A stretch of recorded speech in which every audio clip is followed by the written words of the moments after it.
بسم اللہ الرحمن الرحیم۔ السلام علیکم۔ یہ پارٹ 28 ہے۔ آج ہم آپ کے لیے ناول لا رہے ہیں ٹوٹا ہوا تارا۔ آواز کانتا، مصنف سمیرہ شریف دور، پیشکش بک شیئر پاکستان آڈیو لائبریری۔ یہ ناول مکمل ہے۔ دیگر معلومات اور کتابوں کے لیے آپ رابطہ کر سکتے ہیں۔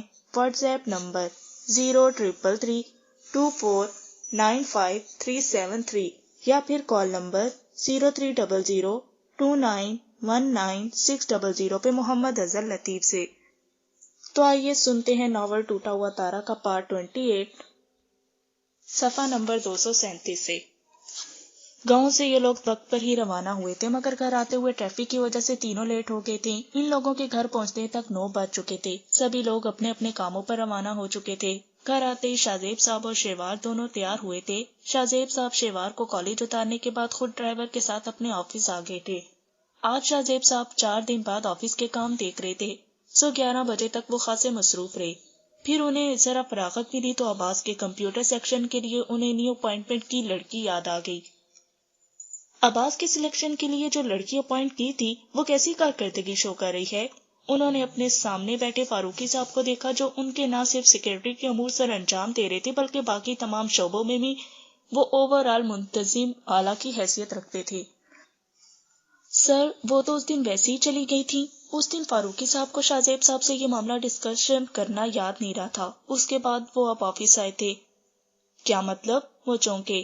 عباس صاحب کو ان کے ناتجربہ کار ہونے پر اعتراض تھا۔ ان سے بات چیت کے دوران انہوں نے چند ایسے سوالات کیے کہ وہ لڑکی ایک دم برا مان کر اپنی فائل لے کر میرے روکنے کے باوجود وہاں سے چلی گئی تھی۔ مائی گاڈ، عباس کو آپ نے بتایا نہیں تھا کہ میں اس لڑکی کو اپائنٹ کر چکا ہوں؟ شاہ زیب صاحب ایک دم خفا ہوئے۔ یس سر، میں نے بتایا تھا، مگر وہاں صورتحال ایسی ہو گئی تھی کہ وہ لڑکی میرے روکنے کے باوجود چلی گئی تھی۔ وہ ایک کوالیفائڈ اور ذہین لڑکی تھی، ناتجربہ کار تھی مگر فریش امیدوار تھی۔ ایسے لوگ کسی بھی کمپنی کے لیے بہت پازیٹیو رول ادا کرتے ہیں۔ اس لڑکی کا اکیڈمک ریکارڈ ایک طرف، مگر جو پوٹینشیل میں نے اس میں انٹرویو کے دوران محسوس کی تھی وہ اسے ایک بہت زبردست ورکر ثابت کر سکتی تھی۔ اور عباس کو کیا پتہ نہیں کہ میں یوتھ کو ہمیشہ آگے رکھتا ہوں۔ آج اگر ہم یوتھ کو موقع نہیں دیں گے تو وہ ایکسپیرینس پرسن کیسے بنیں گے؟ شاہ زیب صاحب خاصی خفا ہو رہے تھے۔ فاروقی صاحب بالکل خاموش تھے۔ بلائیں عباس کو، انہوں نے غصے سے کہا تو فاروقی صاحب نے فوراً انٹرکام تھاما تھا۔ سر، آپ کو شاہ زیب صاحب اپنے آفس میں بلا رہے ہیں۔ اس نے اطلاع دے کر انٹرکام رکھا تو شاہ زیب خاموشی سے عباس کا ویٹ کرنے لگے۔ 5 منٹ بعد عباس ان کے روم میں تھا۔ خیریت بابا جان؟ سلام دعا کے بعد باپ کا سنجیدہ چہرہ دیکھا، انہوں نے پوچھا، آپ کے کمپیوٹر سیکشن کے لیے جو لڑکی سلیکٹ کی تھی اس کا کیا کیا آپ نے؟ شاہ زیب صاحب بہت سنجیدگی سے مخاطب تھے۔ عباس نے پہلے باپ اور پھر فاروقی صاحب کو دیکھا۔ وہ تو اسی دن چلی گئی تھی۔ ہاں، پتہ چل چکا ہے کہ وہ چلی گئی تھی، مگر میں ریزن مانگ رہا ہوں، انہوں نے خاصی خفگی سے پوچھا۔ وہ ایک ناتجربہ کار لڑکی تھی، ابھی چند ماہ ہوئے تھے MCS کیے۔ بے شک CV شاندار تھی، مگر ہماری کمپنی کی فرسٹ ڈیمانڈ ایکسپیرینس پرسن تھی۔ سو میں نے جب اس لڑکی سے اس کے تجربے کے حوالے سے بات کی تو وہ برا مان گئی۔ اچھی خاصی بد دماغ لڑکی تھی، نہ مینرز کا خیال اور نہ ہی ایٹیٹیوڈز کا۔ فاروقی صاحب سے CV فائل چھینی اور ان کے روکنے کے باوجود چلی گئی۔ یہ مجھے بھی پتا ہے کہ وہ ناتجربہ کار لڑکی تھی۔ وہ فرسٹ ٹائم کسی بھی آفیشیل ورک کے لیے جاب کر رہی تھی۔ یہ اس کی زندگی کا پہلا تجربہ تھا۔ اور تمہیں کس احمق نے کہا تھا کہ اس پوسٹ کے لیے مجھے ایکسپیرینس پرسن چاہیے تھا؟ اس لڑکی کی ٹائپنگ سپیڈ اچھی خاصی تھی۔ میں نے 5 منٹ اسے دیے تھے پریکٹیکل ورک کے لیے اور اس نے ان 5 منٹ میں میری سوچ سے بڑھ کر رزلٹ دیا تھا۔ وہ بے شک ناتجربہ کار تھی، مگر اس کے اندر کوالٹی تھی کام کرنے کی۔ چند ایک دن اگر اسے ٹریننگ دی جاتی تو وہ بہت جلد ہماری ڈیمانڈ کے مطابق کام کرنے لگتی۔ حد ہوتی ہے عباس، تمہیں کم از کم مجھ سے مشورہ تو کر لینا چاہیے تھا۔ اور رہ گئی بات مینرز اور ایٹیٹیوڈ کی، تو اس لڑکی کا جاب کا پہلا موقع تھا۔ بہت سے لوگوں کا ایسا رویہ ہوتا ہے کہ وہ فوراً کسی بھی چھوٹی سی بات پر فوراً برا مان لیتے ہیں، مگر ان کو اپنے لیول پر ہمیں خود ہی چلانا پڑتا ہے۔ وہ کوئی کم فہم نہ سمجھ بچی نہیں تھی کہ ہمیں پریشانی اٹھانا پڑتی۔ وہ بہت جلد سیکھ جانے والی لڑکی تھی۔ شاہ زیب صاحب کا انداز بڑا برہم اور ناراضگی لیے ہوئے تھا۔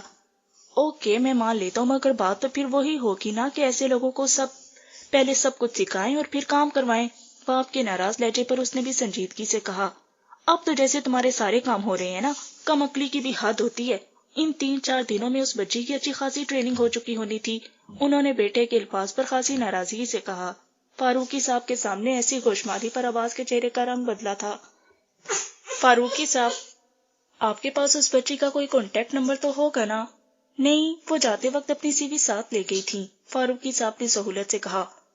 وہ کسی ریفرنس سے آئی تھی یا خود ہی باقی امیدواروں کی طرح آئی تھی؟ انہوں نے پھر پوچھا۔ وہ سجاد صاحب کے سیکشن کی مس ہادیہ کے ریفرنس سے آئی تھی۔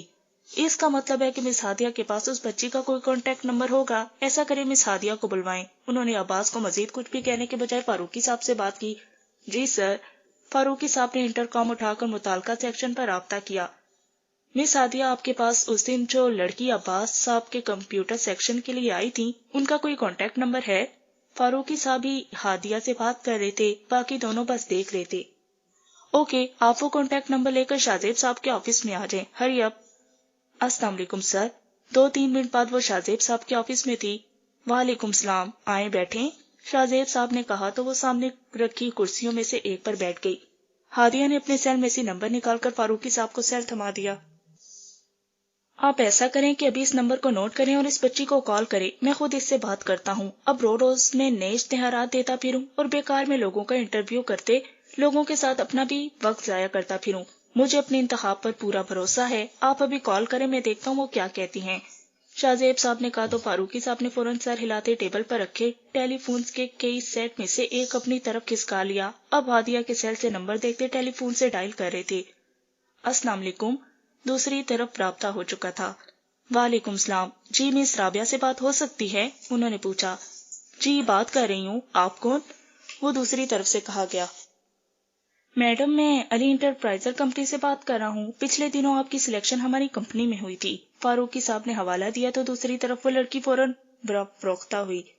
میں اس سلیکشن پر لات مار کر آئی تھی اور اس کھڑوس انسان کو صاف جتا کر آئی تھی کہ میں کوئی گئی گزری لڑکی نہیں ہوں، اور اب کیا مصیبت آ پڑی ہے جو رابطہ کیا جا رہا ہے۔ وہ لڑکی بغیر کسی لحاظ و مروت کے بولی تھی، گویا کوئی ایک دم تو توپ داغ دیتا ہے۔ فاروقی صاحب نے ایک دم خفت کا شکار ہوتے ریسیور کان سے ہٹایا۔ عباس صاحب واقعی غلط نہ تھے، اس لڑکی کو واقعی مینرز نہیں تھے۔ یہ کمپنی کے اونر شاہ زیب صاحب آپ سے بات کرنا چاہتے ہیں۔ انہوں نے فوراً اپنی جان چھڑائی۔ اب شاہ زیب صاحب بات کر رہے تھے۔ السلام علیکم، کیسی ہیں بیٹا؟ وہ اپنے مخصوص انداز میں مخاطب تھے۔ میں ٹھیک ہوں سر۔ اب کے دوسری طرف موجود رابعہ شاہ زیب کے انداز پر کچھ الجھ کر دھیمی ہوئی تھی۔ بات یہ ہے کہ بیٹا میں پچھلے دنوں بڑا بیزی تھا۔ آپ کی تو سلیکشن ہو گئی تھی، پھر آفس کیوں نہیں آ رہی؟ سر سلیکشن ہونے اور اپائنٹ لیٹر ایشو ہونے میں بہت فرق ہوتا ہے۔ دوسری طرف سے رابعہ نے خاصے جتاتے لہجے میں کہا تو وہ مسکرا دیے۔ لہجے میں اچھا خاصا تیکھا پن تھا، شاید اسی بات کو عباس مینرز نہیں آتے وغیرہ کا نام دے رہا تھا۔ یقیناً اسی لب و لہجے میں اس نے عباس سے بات کی ہوگی، اور عباس کی نیچر کو وہ اچھی طرح سمجھتے تھے کہ وہ ایسے لہجوں پر فوراً غصہ کر جایا کرتا تھا۔ اوکے، میرے علم میں یہ سچویشن نہیں تھی، آپ ایسا کریں آج ہی آفس آ جائیں، آپ کو آج ہی لیٹر ایشو کر دیا جائے گا۔ آپ چند دن میرے انٹر کام کریں گی، یوں سمجھ لیں ایک طرح سے ٹریننگ ہوگی، اور جب آپ سارے کام سیکھ لیں گی تو میں آپ کو آپ کے سیکشن میں منتقل کر دوں گا، ٹھیک ہے بیٹا؟ اسے بولنے کا موقع دیے بغیر انہوں نے اپنی بات کہی تو دوسری طرف رابعہ خاموش ہو گئی۔ مگر سر مجھے تو کوئی تجربہ نہیں، اور جن کے آفس کے لیے میری سلیکشن ہوئی ہے ان کو اعتراض ہی میرے نا تجربہ کار ہونے پر تھا۔ کچھ توقف کے بعد رابعہ نے کہا تو وہ مسکرا دیے۔ دیکھیں بیٹا، شروع میں تو کسی کو بھی تجربہ نہیں ہوتا، ہر انسان کہیں نہ کہیں سے کام کا آغاز کر کے ہی تجربہ حاصل کرتا ہے۔ آپ فریش اور انرجیٹک خاتون ہیں، آپ میں ابھی کام کرنے کی لگن اور دل پاور ہے، اور میں فریش لوگوں کو بہت اہمیت دیتا ہوں۔ پھر امید کروں کہ آپ آج ہی آفس ضرور آئیں گی۔ اوکے سر، میں آتی ہوں، میں کافی دور رہتی ہوں، مجھے آفس پہنچنے میں 1-1.5 گھنٹہ لگے گا۔ شاہ زیب صاحب کے حوصلہ افزا انداز پر وہ لڑکی فوراً مان گئی تھی، اور اس کے مان جانے پر شاہ زیب صاحب نے سکون کا سانس لیا۔ اوکے، ہم ویٹ کریں گے۔ انہوں نے کال ڈسکنیکٹ کر دی تھی۔ فاروقی صاحب، آپ اس بچی کا اپائنٹمنٹ لیٹر ابھی ٹائپ کروائیں، اور جیسے ہی وہ بچی آفس پہنچے میرے پاس لے آئیے گا۔ ان کے الفاظ پر عباس کے منہ کا ذائقہ کڑوا ہو گیا تھا۔ جی سر۔ فاروقی صاحب فوراً اٹھ گئے تھے، ان کے ساتھ انہوں نے ہادیہ کو بھی جانے کا کہا تو عباس اور وہ آفس میں رہ گئے تھے۔ اس لڑکی سے بات کر کے مجھے اندازہ ہوا ہے کہ اس کا بیہیو گزشتہ ملاقات میں تمہارے ساتھ کیسا رہا ہوگا، مگر بیٹا جی یہی تو بزنس کا نام ہے، یہاں بہت کچھ برداشت کرنا پڑتا ہے، اور وہ لڑکی ہمارے آفس کی ایک معمولی ورکر ہوگی، سو آپ فیل مت کریں۔ رہ گئی بات تجربے کی تو جب تک وہ ٹرین نہیں ہو جاتی میرے انڈر کام کرے گی۔ عباس کے چہرے کے زاویوں سے انہوں نے اندازہ لگا لیا تھا کہ اسے ان کا اس لڑکی سے رابطہ کرنا اچھا نہیں لگا. اسے مسکرا کر انہوں نے ریلیکس کرنا چاہا تو وہ دھیرے سے مسکرا دیا، جیسے اپنے جذبات پر قابو پانا چاہ رہا ہو. نہیں، میں فیل نہیں کرتا، یہ سب بزنس کا حصہ ہے. خیر، اب وہ آ رہی ہیں تو مجھے اسے برداشت بھی کرنا ہوگا، مگر میرا ٹمپرامنٹ آپ جتنا مضبوط نہیں ہے. پھر بھی میں کوشش کروں گا کہ نیکسٹ ٹائم آپ کو شکایت کا موقع نہ ملے. وہ اچھی طرح سمجھ گیا تھا کہ وہ لڑکی پہلی ملاقات میں اس کے والد صاحب کو شدید متاثر کر گئی ہے. اب وہ کچھ بھی اس کے خلاف بولتا تو بابا جان کو شکایت کا موقع فراہم کرنے والا حال تھا. سو اس نے فوراً ہار مان لی تھی اور شاہ زیب اس کی بات پر مسکرا دیے تھے. شہوار کو صبح شاہ زیب صاحب کالج چھوڑ گئے تھے. سارا دن اس کا کالج میں بہت مصروف گزرا تھا. پہلے بیماری کی وجہ سے اور اب بابا صاحب کی وجہ سے اس نے جو چھٹیاں کی تھی اس کا اچھا خاصا خرچ ہو چکا تھا. واپسی پر انا کا پروگرام روشانے کے ساتھ شاپنگ کے لیے جانے کا تھا. کالج آف ہوتے ہی روشانے انا کو پک کرنے آ گئی تھی. روشانے کے ساتھ شہوار کی یہ دوسری ملاقات تھی. دونوں ایک دوسرے سے مل کر بہت خوش ہوئی تھیں. شہوار کا ڈرائیور لیٹ تھا. اس نے کال کر کے پتہ کرنا چاہا تو انا نے منع کر دیا. ان کے کہنے پر وہ ان کے ساتھ ہی ان کی گاڑی میں سوار ہو گئی. انا اور شہوار نے پہلے اسے ڈراپ کرنا تھا، پھر شاپنگ کے لیے جانا تھا. ڈرائیو کے دوران سارا وقت روشانے کے ساتھ شہوار کا مختلف باتوں میں ہی گزر گیا تھا. پہلی ملاقات میں اس کی بخار کی حالت میں ہوئی تھی، مگر اب یوں نارمل حالت میں روشانے سے مل کر شہوار کو بہت اچھا لگ رہا تھا. ایک انجانی سی اپنائیت بھرے احساس نے شہوار کو پھر سے اپنے حصار میں لے لیا. وہ سارا رستہ انا کے بجائے روشنی کے ساتھ ہی بزی رہی. مختلف باتیں، پاکستان کی اسٹڈی کی، شادی کی تیاریاں اور بھی کئی طرح کی باتیں ہوتی رہیں. گھر آیا تو شہوار نے اترنے سے پہلے دونوں کو پرزور اصرار سے اندر آنے کی دعوت دی.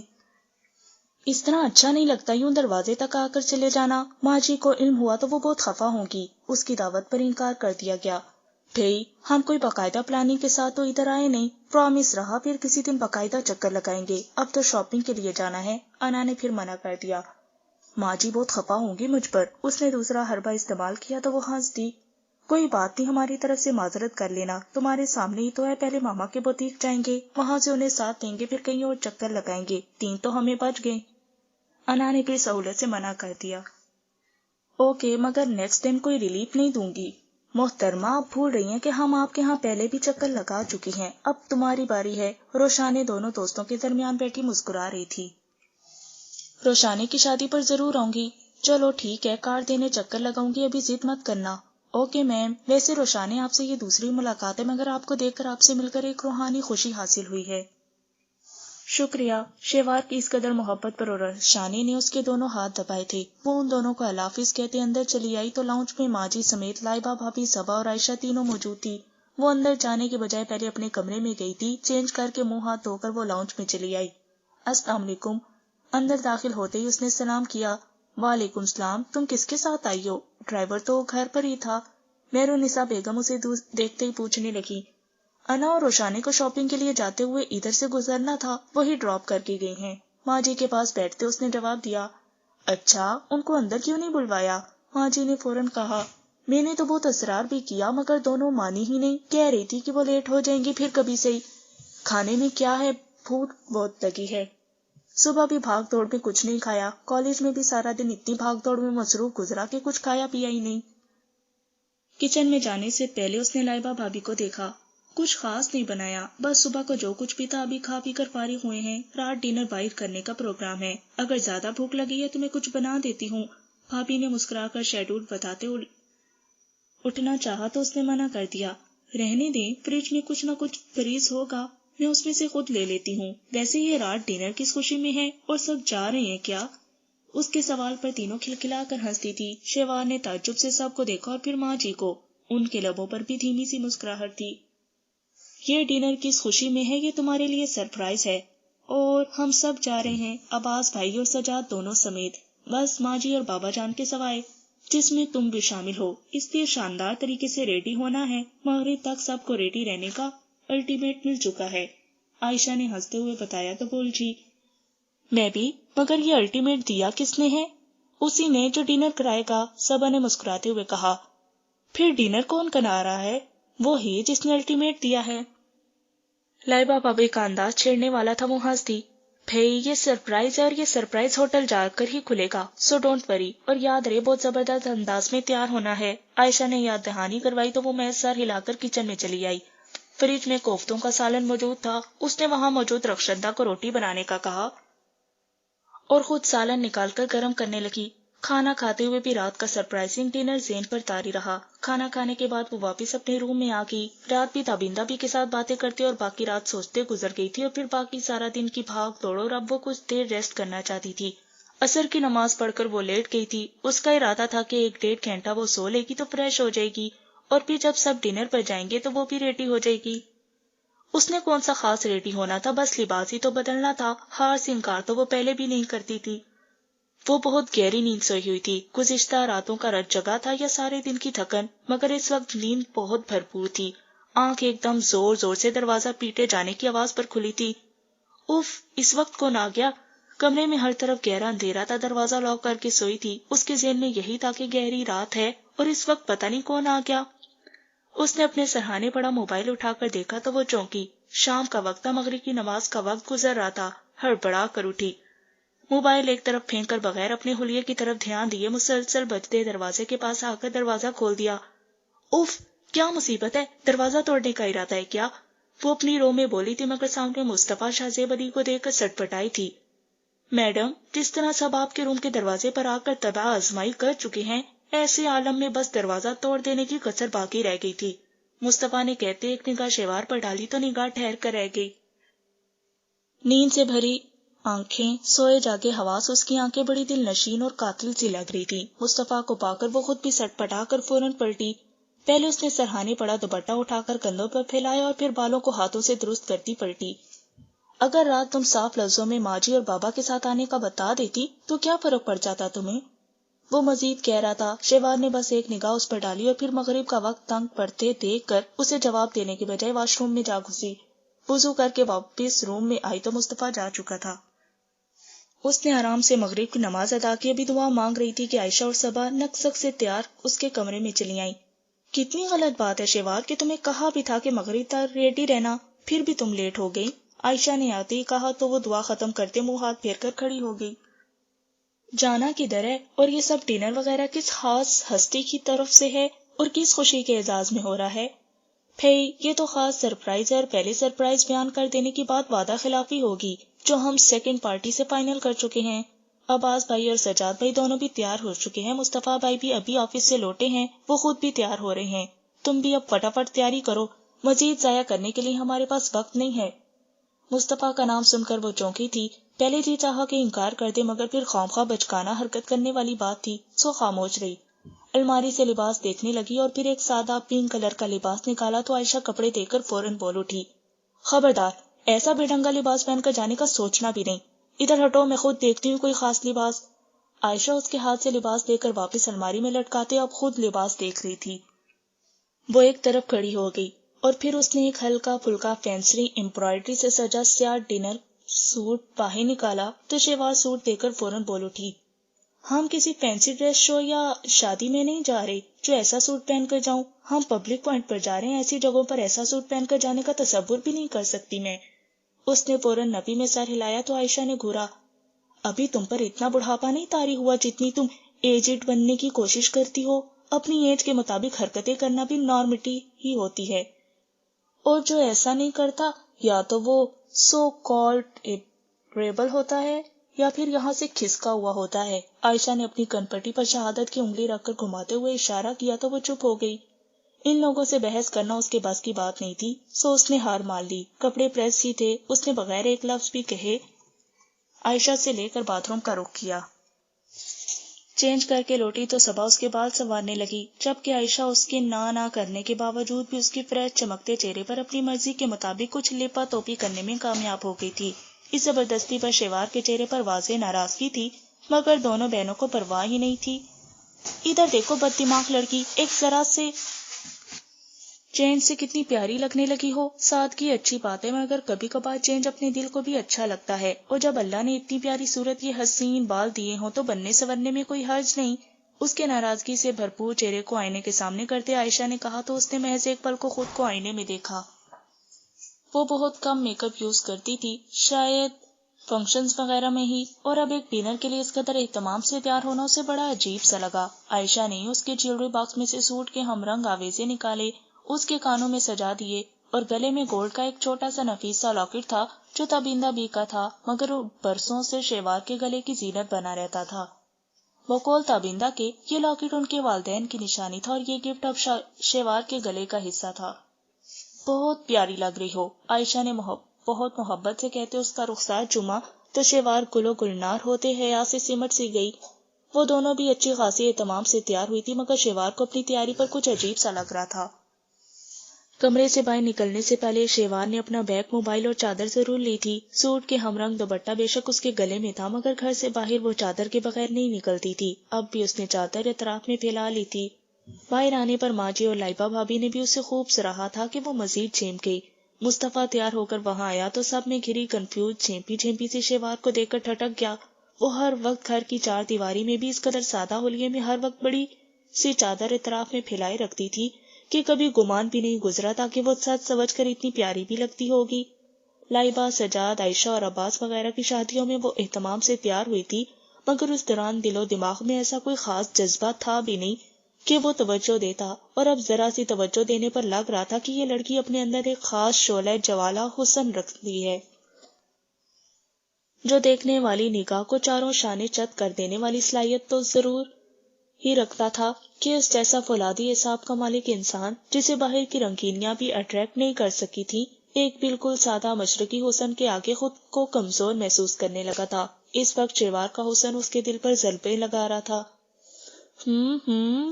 اس کی محویت پر لائبہ بھابھی نے شرارت سے کھنگار کر احساس دلایا تو وہ چیمتا ہوا ہنس دیا۔ پھر اطراف میں دیکھا، باقی کوئی متوجہ نہیں تھا سوائے بھابھی کے۔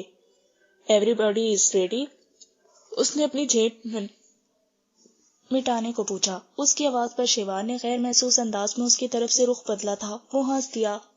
ہم تو کب کے ریڈی ہیں، یہ تو تم دونوں نے ہی دیر کروائی ہے، سجاد بھائی نے کہا تو وہ مسکرا دیا۔ جانے کا کیا پروگرام ہے؟ کون کس کے ساتھ جائے گا؟ عائشہ نے پوچھا۔ بھئی میں تو اپنی بیگم کے ساتھ جاؤں گا اور پھر ہمارے ساتھ صبا ہوگی، باقی تم لوگ خود ڈیسائیڈ کر لو۔ سجاد بھائی نے فوراً پروگرام بتایا تو وہ فوراً سر ہلا گیا۔ ٹھیک ہے، ہم لوگ عباس بھائی کی گاڑی میں ہو جائیں گے۔ ماں جی آپ بھی چلتی نا؟ مصطفیٰ نے ماں سے کہا۔ نہیں بیٹا، باہر کا کھانا ہضم نہیں ہوتا، اب تم لوگ جاؤ، انجوائے کرو، مگر خیال رکھنا کہ وقت پر گھر لوٹ آنا، انہوں نے محبت سے کہا۔ جی۔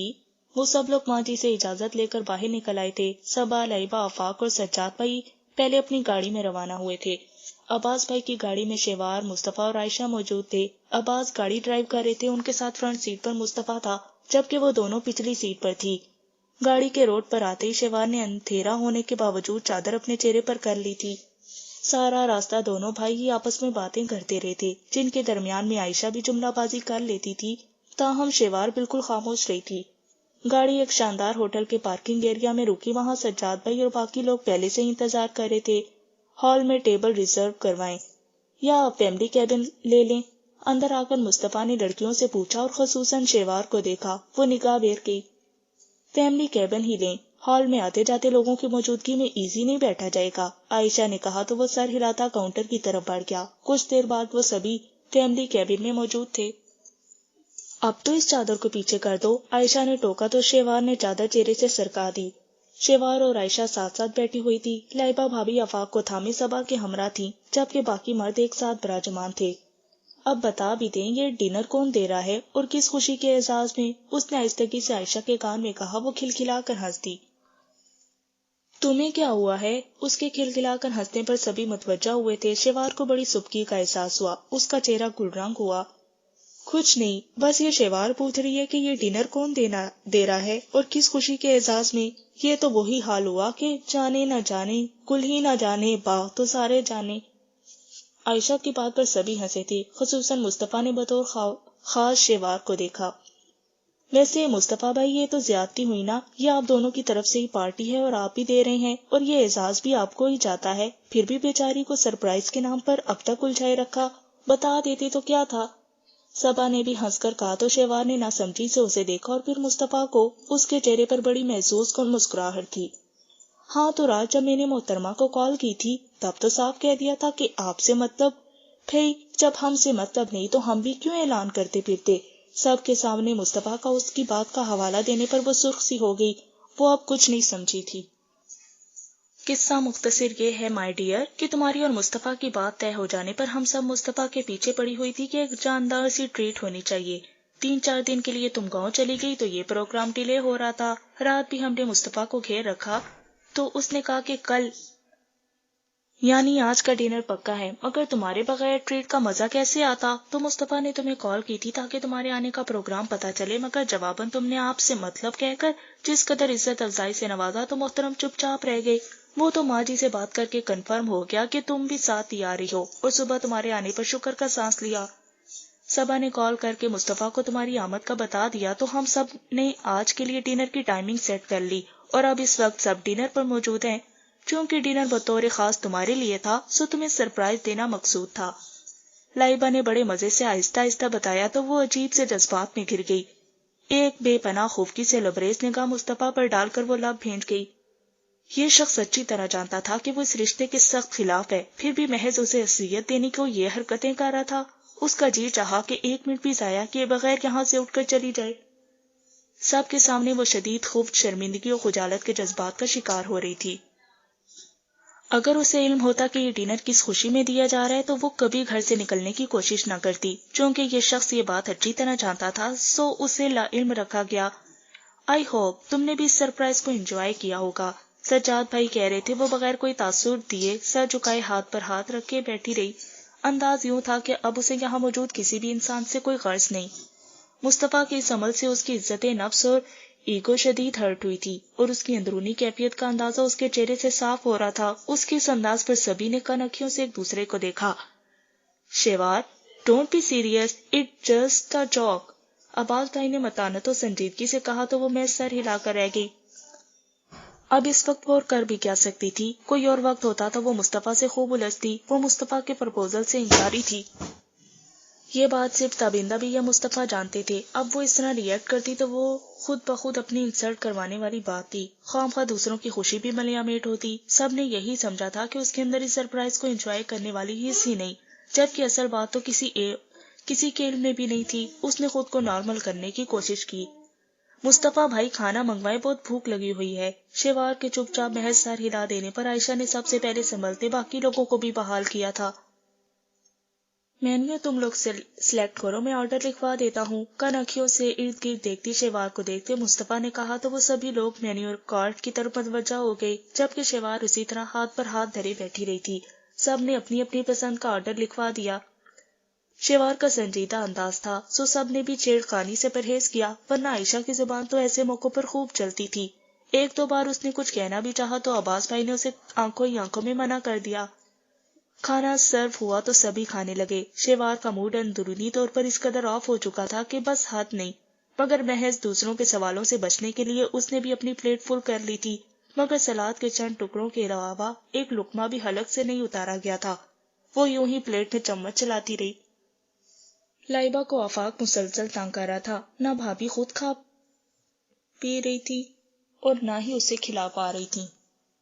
آفاق کو مجھے دے دے، میں کھلا دیتی ہوں. اب وہ خود تو کچھ کھا نہیں رہی تھی، بیکار میں بیٹھنے کا فائدہ. سبھی نے اسے دیکھا. اس کی پلیٹ میں موجود چاول جو کے تو تھے. تم خود تو کھا لو. عائشہ نے ٹوکا تو وہ سر جھٹکی. کھا لوں گی، لائیں اسے مجھے دے، آرام سے آپ کھا لیں. خود ہی اٹھ کر ان کے پاس آ کر لائبہ کی گود سے آفاق کو لے لیا. آفاق کو اپنی گود میں بٹھا کر وہ اپنی پلیٹ میں موجود چاول اسے کھلانے لگی. مصطفیٰ محض دیکھ کر رہ گیا. سویٹ ڈش میں کیک تھا. چاول کھلا کر وہ آفاق کو تھوڑا سا کیک دے کر کھلا رہی تھی جب آفاق نے ہاتھ مار کر پلیٹ اس کے ہاتھ سے گرا دی. پلیٹ اس کی گود میں گری تھی. اف! کیک کی ساری کریم اس کی قمیض کے دامن کو سفید کرتی چلی گئی. کیک پر لگے چاکلیٹ کے علیحدہ رنگ جمایا تھا. میں نے تمہیں منع بھی کیا تھا نا، چھوٹے بچے تو ایسے ہی کرتے ہیں. نہ خود کچھ کھایا ہے اور کپڑوں کا بھی ستیہ ناش ہو گیا. عائشہ اور لائبہ دونوں کہنے لگی. کوئی بات نہیں، میں صاف کر دیتی ہوں. آفاق کو کرسی پر بٹھا کر ٹیشو لے کر اس نے قمیض صاف کرنا چاہی، مگر کریم اور چاکلیٹ اور اس پر لگے ایکسٹرا جیلی اور پائن ایپل نے مل کر دامن کا رنگ بدل دیا تھا. رہنے دو، ادھر واش روم میں ہوں گے، ادھر چلتے ہیں، ادھر واش کر لو. ٹیشو کے ساتھ جتنا صاف کرنے کی کوشش کریں گے اتنا ہی کلر پھیلے گا اور کریم کی چکنائی علیحدہ ہوگی. مرد حضرات تو خاموش ہی تھے. بھابھی نے اٹھتے ہوئے کہا تو وہ سر ہلاتی بیگ لے کر ان کے ساتھ چل دی. بھابھی نے آفاق کو بھی ہمراہ لے لیا تھا. آپ لوگ کھانا کھائیں، ہم ابھی آتے ہیں. بھابھی نے کہا تو سب نے سر ہلا دیا۔ کیبن سے نکل کر باہر آئی تو ویٹر سے بھابھی نے واش روم کا پوچھا۔ اس نے یوں ہی ہال میں نگاہ ڈالی تو چونک گئی۔ اس سے چند قدم کے فاصلے پر جو شخص بیٹھا ہوا تھا اسے بے شک کئی دن بعد کینٹین والے واقعے کے بعد وہ اب دیکھ رہی تھی، مگر اسے دیکھ کر شیوار کو لگا کہ اس کے اوزان خطا ہو گئے ہیں۔ وہ شخص بھی اسے دیکھ رہا تھا، چادر کے پلوں میں چھپا۔ یہ چہرہ وہ شاید نہ پہچانتا، مگر لائبہ بھابھی اور آفاق کو دیکھ کر وہ پوری طرح شیوار کو پہچان گیا تھا۔ شیوار کو دیکھ کر اس کے ہونٹوں پر بڑی زہریلی سی مسکراہٹ ابھری تھی۔ اس کے چہرے پر انتہائی مکروہ مسکراہٹ دیکھ کر شیوار کے قدموں سے زمین کھسکنے لگی۔ اس نے انتہائی لرز کر بھابھی کا کندھا تھام کر خود کو گرنے سے بچایا تھا۔ ناول ٹوٹا ہوا تارا کا پارٹ 28 صفحہ نمبر 246 پر اختتام پذیر ہوا۔ بقیہ ناول کا حصہ آپ پارٹ 29 پہ سماعت فرمائیں۔